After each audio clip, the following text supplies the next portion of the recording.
Hello everyone, कैसे हैं आप सब। आज मैं हूँ किचन में और किचन में बना रही हूँ चीले। इसमें मैंने बेसन, सूजी और चावल के आटे का इस्तेमाल किया है और चटपटे चीले खाने का मज़ा ही अलग है। और नाश्ते के बाद यहाँ पर कबीर सीधे गमलों में जो घास फूस निकल आता है बारिश के मौसम में, उसे निकालना शुरू कर चुके हैं। और ये काम काफ़ी दिनों से पेंडिंग था, मैं थोड़ा सा टालती जा रही थी, लेकिन आज इन्होंने इसकी शुरुआत खुद ही लेकर कर दी है। ये वाला पौधा बहुत मन से लगाया था क्योंकि ये नींबू का पौधा है और नींबू तो कबीर की वैसे भी बहुत ही नंबर 1 पसंद है हर चीज़ में, क्योंकि नींबू का पानी पीना या दाल या सब्जियों में नींबू का रस जब तक ना पड़े उनको खाने का मज़ा ही नहीं आता।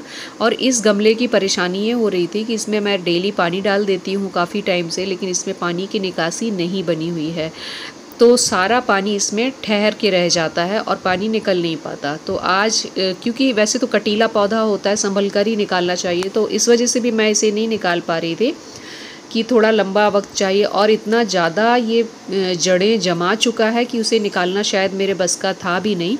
तो इस काम को लेकर आज कबीर खुद ही बैठ गए हैं थोड़ा थोड़ा करने के लिए कि वक्त लगेगा, इस वजह से चलो इसको लेकर मैं खुद ही निकालता हूँ। तो मैं इसे रिकॉर्ड करने लग गई हूँ, यही सोचकर कि चलिए आप लोगों को भी दिखा देती हूँ कि कभी गमलों में पानी ना निकल रहा हो तो आप लोग किस तरीके से निकालकर उसमें पानी की निकासी का रास्ता दे सकते हैं।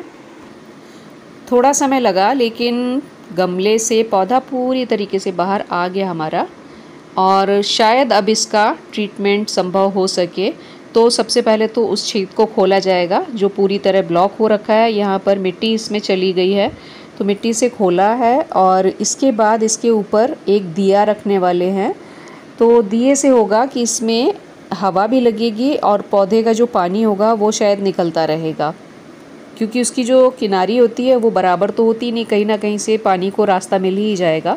इसके बाद निकाली हुई मिट्टी को फिर से इसी गमले में हमें भरना है और पौधे को उस जगह पर सेट कर देना है। तो इस तरीके से ये गमला हमारा जो काफ़ी समय से रुका हुआ था, आज जाकर इसका पूरा प्रबंध कर पाए हैं। मतलब कि टलता जा रहा था, कुछ काम होते ही हैं शायद जो टलते चले जाते हैं। तो इस तरीके से ये पौधा वापस इसमें रख दिया, और इसके पत्ते ना जो है वो पीले हो रहे हैं काफ़ी। और मैंने देखा इसमें कीड़ा लगा हुआ था जो हरा होता है और पत्तियां खा जाता है, आप लोगों ने शायद देखा हो। और मुझे इसका कोई ट्रीटमेंट पता ही नहीं है, इलाज कि इस कीड़े को किस तरीके से हटाया जाता है, क्योंकि ये हर सीज़न में लग जाता है और पत्ते खा जाता है। तो मेरे ख्याल से ये पत्ते उसकी वजह से भी पीले हो सकते हैं। और कबीर ने कहीं सुना या जानकारी निकाली है कि शायद इस तरह के जो पौधे होते हैं, अगर इसमें आपको फल लाना है, लगना है, तो बीच बीच की जो पत्तियां होती हैं उनको थोड़ी छटाई करते रहना चाहिए। तो उस हिसाब से भी इनको, इस पौधे को बनाना है।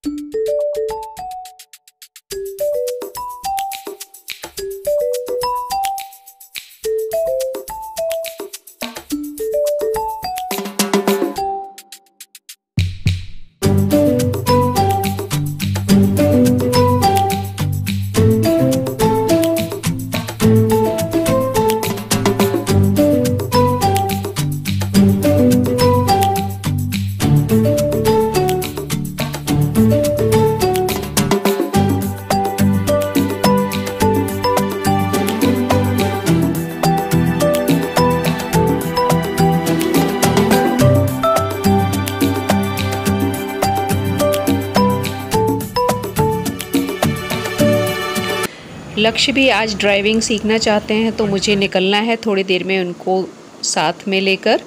तो अब हम यहाँ पर निकल चुके हैं और ये कार चला रहा है, पहले भी चलाई है थोड़ी बहुत हल्के हल्के, लेकिन रोड पर लेकर कभी नहीं निकला। बात बात पर टोक रही थी, तो वो थोड़ा सा चिड़ा हुआ था, चिढ़ जाते ना जैसे बच्चे सुनकर, उस तरह से नाराज़ हो रहा था कि आप तो फालतू में ही घबरा रहे हो, मैं चला ले रहा हूँ और ये वो, क्योंकि वो पहले भी 1-2 बार लेकर निकला है, तो पर यही था कि प्रैक्टिस नहीं की है तो छूट चुका है। फिर भी मैं साथ चली गई, तो धीरे धीरे करके तो सीख ही लेंगे। जब एक बार आप निकलने लगते हो, कोई भी चीज़ सीखते हो, तो वो चीज़ फिर आ जाती है। तो मैंने कहा चलो मुझे भी आगे चल के सहूलियत हो जाएगी। हमेशा मैं बात कर रही थी कि पापा के ऊपर डिपेंड नहीं रहना पड़ेगा, अगर मुझे कहीं जाना ही है तो तू ही छोड़ दिया करेगा। और फिर कहीं हमेशा मतलब एक बंदा तो होना ही चाहिए, कहीं आपको अचानक जाना पड़ता है तो गाड़ी चलाने के लिए। और आज मैं इसके साथ निकल आई हूँ और मैंने लंच की कोई तैयारी ही नहीं की, सोचा ही नहीं कि आज मैं क्या बनाऊँगी। देखा जाएगा जो भी होगा, वरना लक्ष्य तो कह रहा है कि आज कुछ बाहर से ही ले लेते हैं, ऐसे ही काम चला लेते हैं। पर मैं थोड़ा अवॉइड करती हूँ, बचती हूँ आजकल कुछ भी बाहर लेने में। पर जब कुछ नई बात बनती तब तो फिर आपको लेना ही पड़ता है, और बच्चे ज़िद करते हैं तो फिर मानना पड़ता है पेरेंट्स को।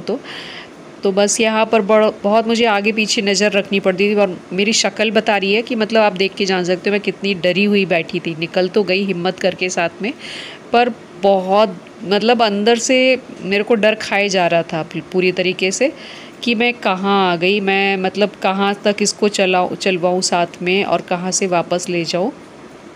आप सीधा सीधा तो चला लेते हो, पर जैसे आपको ट्रैफिक में रुकना है या फिर कहीं से मोड़ना है या बैक करना है, तो वहाँ प्रॉब्लम आता है जब आप पूरी अच्छी तरीके से एक्सपर्ट नहीं होते हो।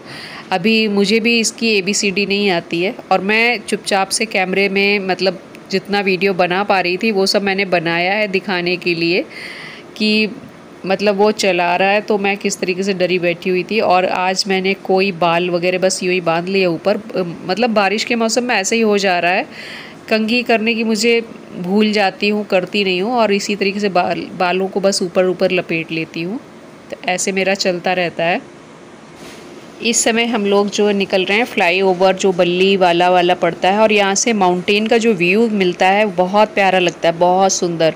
तो ये जानबूझकर ऊपर से ही फ्लाईओवर की निकाल रहा है कि मुझे सामने का वीडियो बनाने को मिले। बोला कि मैं यहाँ ऊपर से निकलता हूँ, आप बनाओ सामने, बहुत सुंदर लगता है। और शाम को रात को आप जब निकलोगे तो बहुत ही प्यारी लाइट लगती है। लक्ष्य का तो गाड़ी चलाते हुए काफ़ी मन लगा हुआ था, लेकिन मुझे इतना डर लग रहा था मोड़ते हुए या कहीं पर भी, मैं इतनी टोका टाकी कर रही थी, जान सूखी जा रही थी मेरी तो। और मैं कह रही थी अब भाई वापस घर चल, आधा घंटा हो चुका है और यहाँ से अब नीचे नीचे ही निकल ले, फ्लाईओवर से नहीं जाना है। तो अब हम वापसी कर रहे हैं। पहले बल्लीवाला पर थे और इस वक्त बल्लूपुर चौक पड़ता है हमारे शहर में, तो वहाँ से हम नीचे से ही बाया रोड जा रहे हैं। तो मैंने कहा भूख भी लग रही है यार, कुछ खाना भी नहीं बनाया है, चल कुछ खा लेते हैं। तो इसके मन में आ रहा है यहाँ पर बल्लूपुर पर ये गुप्ता चाट भंडार पड़ता है कि वहाँ से कुछ चाट वगैरह ले लेते हैं तो कुछ खाया जाए। तो देखते हैं, अभी यहाँ पर रुकता है तो कुछ लिया जाएगा, और अगर नहीं रुका तो फिर घर चल के कुछ फटाफट से जो बन सकता होगा उसका कुछ जुगाड़ बैठाया जाएगा। यहाँ पर बन टिक्की मिल रही थी तो हमने कहा चलिए बन टिक्की कुछ पैक करा लेते हैं। तो आज का हमारा बस यही लंच होगा, और पैक कराते ही यहाँ से हम वापस अपने घर की तरफ चल पड़ते हैं। जब मैं घर पहुँची तो ये कबूतर हमारी छत पर दीवार पर वॉल पर बैठा था, काफ़ी देर बैठा रहा। इतना देर होता तो नहीं है कि कोई पक्षी इस तरह से बैठा रहे। इसको देखकर लग रहा था जैसे कुछ मतलब गड़बड़ है माजरा इसकी, या तो तबीयत ठीक नहीं थी या फिर किसी पक्षी ने इसे सताया था जिसकी वजह से इस तरह से वॉल पर बैठा हुआ था। तो हम लोग इसे करीब 1 घंटे यूँ ही देखते रहे, पर ना तो इसने उड़ने की कोशिश की, ना ही कुछ ये खाने के लिए जो दाना डाल रहे थे, कुछ भी इसको आवाज़ दे रहे थे उसकी तरफ बिल्कुल आकर्षित हो रहा था, कुछ भी नहीं। मतलब इसका ध्यान ही नहीं जा रहा था, बस शांति से इतना ध्यान लगाकर बैठा हुआ था चुपचाप से, जैसे और जगह से कुछ बच कर आया हो। तो इसको देखकर बड़ा दुख सा हो रहा था। और बस इसके साथ ही व्लॉग को यहाँ मैं समाप्त करने वाली हूँ। मेरे चैनल को आप लोग सब्सक्राइब कीजिए, कमेंट कीजिए, लाइक कीजिए और शेयर करना ना भूलिए। Bye bye.